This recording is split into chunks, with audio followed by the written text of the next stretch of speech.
Hello and welcome to the Movoto Mike podcast, a new real estate podcast brought to you by Movoto.com. My name is Patrick Kearns. I'm an ex-journalist and 10-year vet of the real estate industry who's currently working as Movoto's head of communications.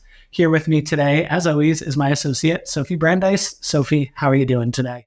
I'm doing all right, Patrick. We are busy here at Movoto as there's a lot of talk happening right now in the news and media regarding NAR, the lawsuit, and all the settlements. Yeah, that's right. I think that there's a lot of confusion. There's probably internal confusion, external confusion, and we wanted to bring in somebody that isn't going to give you a sort of only biased one-side opinion, somebody that's been in the industry for a really long time that understands this stuff, can give you sort of a digestible breakdown of like, what does the news actually mean? What does it mean for my business? What does it mean for the future of home buying?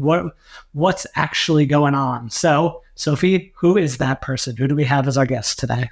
Right. Today on the Movoto Mic, we have our president, Chris Heller. Chris is a trailblazer and a seasoned veteran in the world of real estate. His journey includes earning the title of Keller Williams Rookie Agent of the Year, spearheading top-performing real estate teams, and holding key leadership roles in industry giants like Keller Williams, Mellow Home, and currently Movoto. Chris brings a wealth of experience and insight to the table, making him the perfect guest for our discussion today on the commission lawsuit. Welcome to the Movoto Mic, Chris. We have so many questions for you today. Well, thanks for having me. Hopefully I'll have so many answers. I have a question myself, though. Patrick, in the intro, you said you're a former or ex-reporter. Is there such a thing? Do you ever not stop being on? Yeah, I guess I'm still asking questions, right? I'm still here interviewing Chris Heller, so that seems pretty similar to maybe where I was 4 or 5 years ago in my life, but I'm still an investigator. I'm still a curious person. So maybe you'd consider that a journalist, but with a lot of the NAR coverage, I don't know that I want to be considered a journalist right now. I've seen a lot of confusion, Chris. So let's start at the top. Yeah, there's a lot of confusion because there's a lot of people reporting on it that don't understand the settlement and they don't understand how the industry works. So I've seen a lot of headlines that were unfortunately just flat out wrong. All right, so let's go way back, though, for our audience and start right at the top, right? Explain the sort of genesis of this lawsuit. It doesn't come out of nowhere. What's the history behind the lawsuit? What are the specific allegations made against NAR and some of these big brokerages? Explain where this really came from. Yeah, there was a class action and then multiple class action suits that had a variety of allegations, but most of them centered around illegal collaboration, collusion, lack of transparency, and alleging that all these things in terms of commissions and how commissions were paid, how commissions were shared, and alleging that these were damaging, to consumers. The plaintiff's attorney was very, forced or caused, I should say forced, just caused, some of the defendants to settle. The largest one was the most recent settlement with the National Association of Realtors.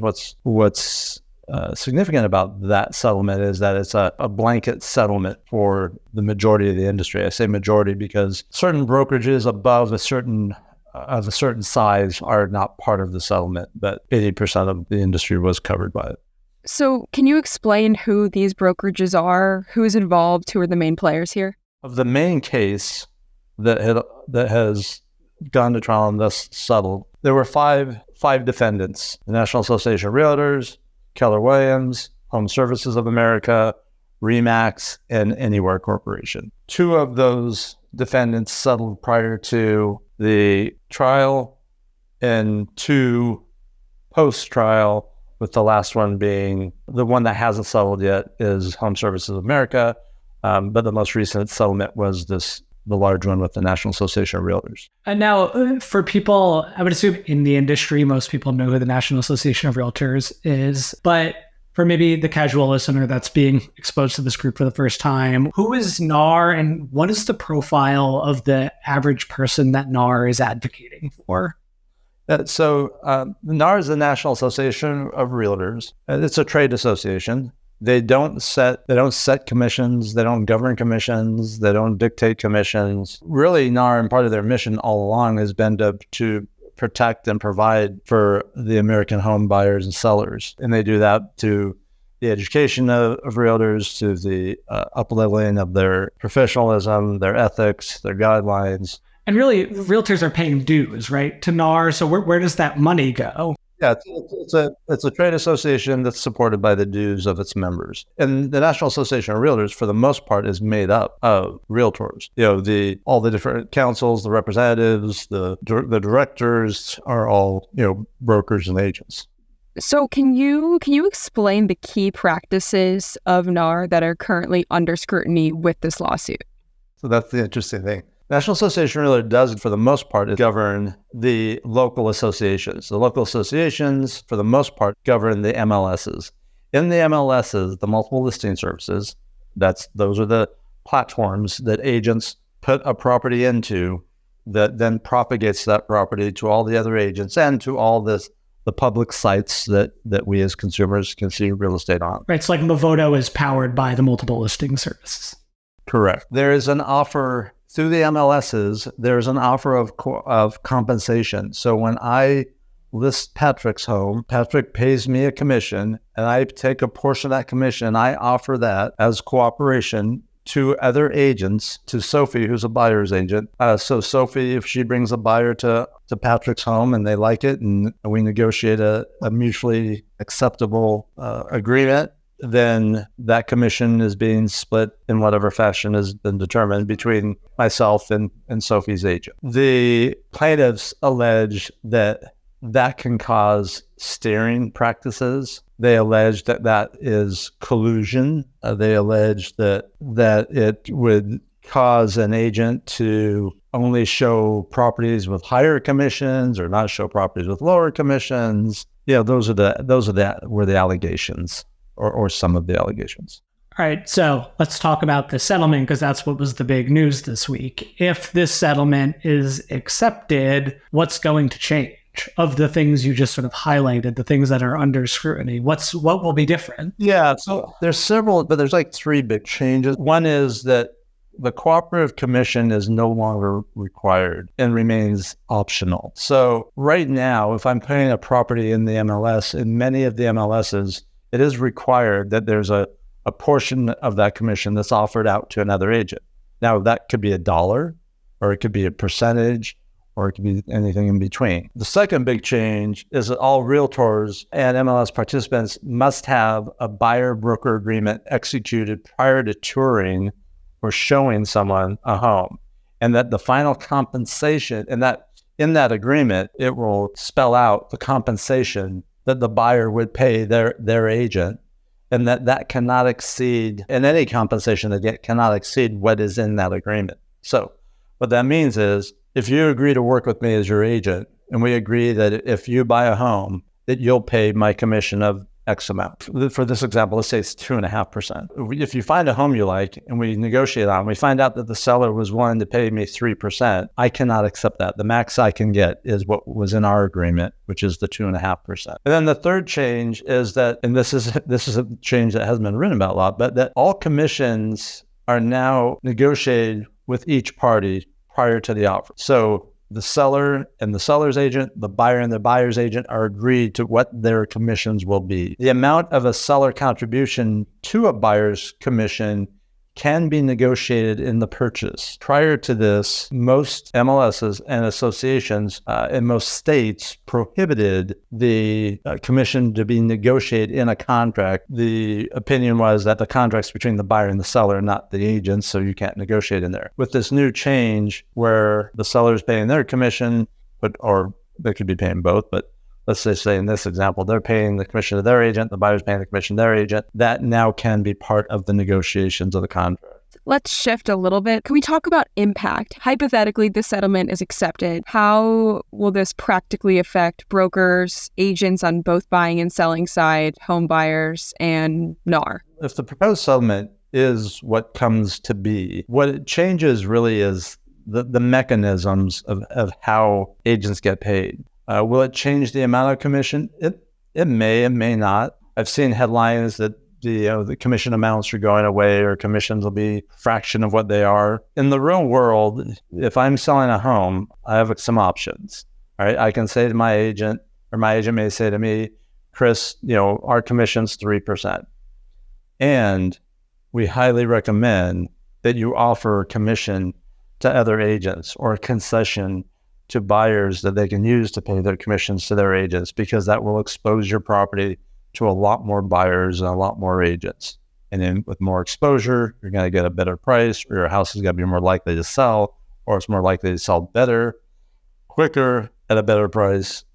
So I think in the real world, for most sellers, that's going to be how things will be done.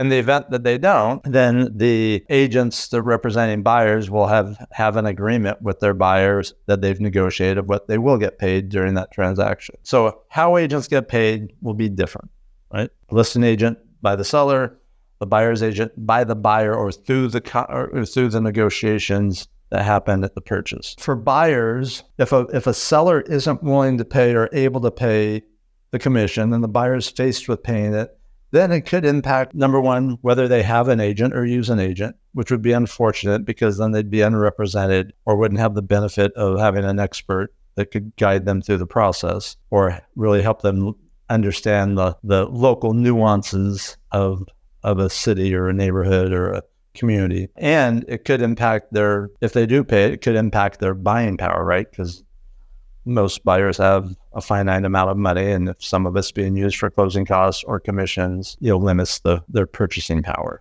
Is it fair to say that these potential changes are like asking agents to do a little bit more work defending their value and really just communicating to potential home buyers and sellers what the services they offer, why they're involved, why they're collecting a commission? Just like, right, you've outlined it here, but now we're like, are agents going to have to defend their value more? And is this going to result in, we talk about like 1.5 million members of NAR or something, and half of those do one transaction, right? Are we going to see like a lot of those agents just not renew their membership with NAR and not become agents anymore? And this sort of like maybe mass exodus from the industry, but it's really just a lot of part-time agents, and the full-time agents that are committed to this are going to say, all right, we're going to have to double down on our value here and double down on educating potential home buyers and sellers about what we do.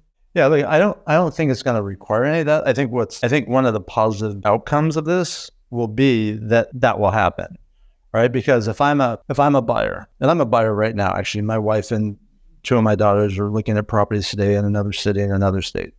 And they're working with an experienced local agent there that they need to be able to understand, why is this area more desirable than that area? Those type of things that you wouldn't know unless you really understood the neighborhoods. I'm only going to be willing to pay a commission to an agent like that, or any agent, if I feel I'm getting value. So it will be incumbent upon agents to be able to demonstrate, their value at a very high level. And as consumers, consumers are okay. We're okay paying for value. I'm okay paying that agent to help us in that city if they really are helping us and really providing a lot of value. Now, if they're not professional, if they're not responsive, if they aren't providing any value, like aren't telling me anything that I wouldn't already know or that I could find on the internet or any of that other stuff, then I'm going to either want to find an agent that can provide a lot of value, or I'm not going to be willing to pay that agent very much money because I don't think they're providing value. So I think one of the positive outcomes of this will be that agents, and the good agents already do this, they've done this all along, but every agent now will have to be able to communicate their value proposition in a meaningful way to where me as a buyer or seller say, okay, I feel good about this. In fact, I'm glad that you're the one that's on my side there. You're the one that I'm hiring. It's no different than I have an accountant and I have attorneys. Every year, my attorney asks me to sign an engagement letter. Now, the moment that I feel I'm not getting value or I'm not getting enough value from my accountant, I'm going to either have that conversation with them, or I'm just going to go find another accountant. Agents are going to have to be the same way. And again, the good agents are. So for the good agents, this isn't a big change or any change at all. But overall for the industry, and I think for consumers, that's the positive outcome. Right. It's forcing agents to level up. Yeah. If they want to win the opportunity to represent me as a buyer or me as a seller. We've got a settlement proposed. What are the next steps for all the big players involved, right? We've got NAR, we've got brokerages that have been released from liability in this lawsuit, brokerages that haven't been released from liability in this lawsuit. Agents tried to figure out what's next. Like, what are what are we watching? What should we be tracking? What should we be waiting for, listening for? Yeah, look, the first is the approval of the settlement. Like, is this, here's what both sides have agreed the future is going to look like, but it's not definitive yet because the court hasn't approved it. Who approves that? Is it the court that heard the arguments, right? We're waiting for the court to make a ruling now. Explain a little bit about like what does an accepted settlement look like? Yeah, so on any settlement that has already gone to trial, the judge has to approve it. There was a trial, there was a verdict, and then both sides said, "Hey, here, let's agree on, what we're going to do." Both sides have done that. Now it has to go back to the judge to say, "Okay, I think this is reasonable." The judges in these situations are looking to make sure that one side, didn't take advantage of the other side, or they're agreeing to something that is contradictory to law, or they're agreeing to something that is not relevant to what the case was. So in big cases like this, it's, more times than not, these get approved, right? Because these are very experienced, practitioners, and I'm sure this was not done in a vacuum, that the court was consulted, the judge was consulted, and but it still has to go through that process. So assuming it does, when they've estimated that would be by mid-July, then some of the changes would go into effect, all of the changes would go into effect at that time, meaning agents would be required to execute a buyer representation agreement before showing someone a home, that no longer would there be any mandatory offer of compensation, nor would it be, if there was compensation, would it be displayed or shared publicly through the MLS, and then some other, there's some other less relevant, changes, but those were the main ones. In what ways might the outcome of this lawsuit shape the future landscape of the industry as a whole? I know that's a loaded question. Yeah, whenever there's change, there's things that happen, right? Some people aren't comfortable with change, so they do things to get comfortable, which is usually means they leave, right? Or they stop doing what's making them uncomfortable. So I think one of the things that'll happen is there'll be agents that get out of the business, not for any reason other than, hey, it's different now, and they don't want to learn a different way or do things differently than they have.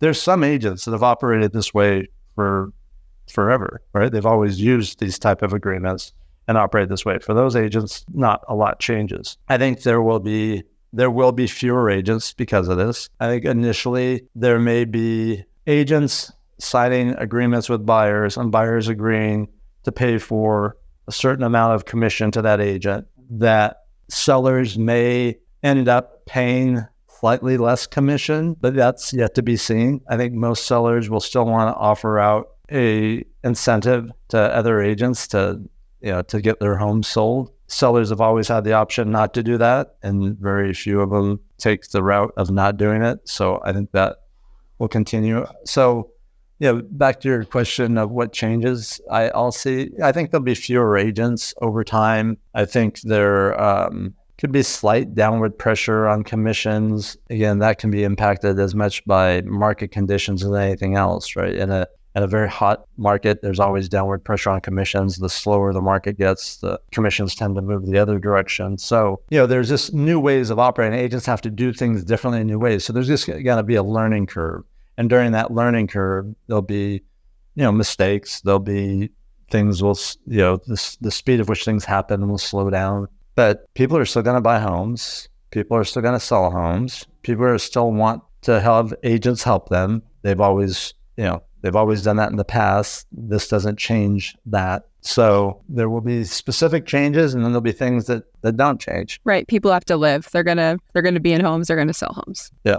I think about my own buying experience. The buyer's agent that we worked with was like so vital to the process. We were not in the country when we were looking at houses. She was touring houses for us. Every house we made an offer on had like 11 offers. So it was like really just like, okay, here's how you got to make a competitive offer. Here are the concessions that you're going to make. All these things I couldn't have even imagined thinking of myself, right? And just like having that extra guidance to the process was amazing. So I'm hearing a lot of the sky isn't falling yet, right? There's a lot that needs to be sorted out still. So there is understandably a lot of confusion. And took a little bit of a shot as we first started, but there has been really vital, amazing coverage by a lot of the real estate trade press, which always does a great job covering stuff like this. Like Andrea at Inman has been covering this since I was at Inman and the lawsuit was first filed. The Housing Wires, the Real Estate Newses of the world have done a really good job following this industry really closely. So I do want to make sure that I give those folks a shout out, because those are important places to go and understand. This is really a day by day story.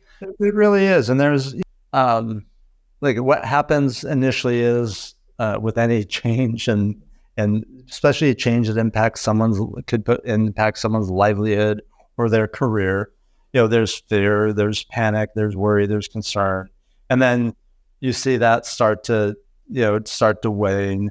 And then that goes into, okay, well, what does this mean? And then it starts to turn into, well, what do I need to do? And then how am I going to do that? And then how am I going to do that really well? And, and it just, we're so early in the cycle of this that we're still in the fear and then sensational headlines and that phase of it. Right. So to end this podcast, could you give 1 or 2 digestible, tangible takeaways that you want listeners to end the show and walk away with? Yes. I'm going to answer that from 3 perspectives. If you're a buyer, if you're a seller, if you're a real estate agent. So if you're a buyer, in the future, you'll be signing an agreement with an agent for them to represent you. It's always been very important to choose the right agent and the best agent. By right agent, best agent, yes, you have to like them, you have to trust them, but it's no different than if you were going in, if you needed back surgery, right? And you were going to talk to different doctors. You would choose the surgeon that had the best track record for success and the most experience, right? You wouldn't choose the surgeon that was running a blue light special this week, or inexperienced, or had a 2-for-1 going, or any of those things, right? You'd want the best. When it comes to purchasing or investing in one of the biggest purchases or investments you'll make in one of your biggest assets, take the time to make sure you choose, the best possible agent for you. So that's from a buyer standpoint. From a seller, very, very similar. It is selling, negotiating, doing what agents do is like most things in life. The more you do, the better you get at it. So you want, if your goal is to sell your property because you're moving or relocating or moving up or moving down or whatever the case may be, you want to hire someone, again, that has a great track record for success. They got the great reviews, that their customers love them, that, because that's who you're hiring, to help you with a big sale. If you're an agent, then you want to be spending all your time on doing 2 things. One is really getting clear and developing a great presentation for a buyer, for a seller, that really allows you to showcase your value proposition and to be able to answer the question, whether it's asked or not, what do you do that's different, or why should I hire you? And you better have a compelling answer, because if you don't, I'm probably not going to hire you. And then the second thing is looking at, okay, how can I, and this is not a new thing, should have been on everyone's radar all along, but what can I do to meet as many potential buyers or potential sellers as possible? Because I want to meet them, get into a relationship, and present my value proposition, and then have them choose to have me represent them. The more I meet, the more I'm going to be able to help. Awesome. Well, I think that's a great place to end this episode with. Thank you so much, Chris. We really appreciate the clarity. I think it's a time that everybody needs it. More to come. We'll all be watching. Yes, so definitely more to come, and we'll continue talking.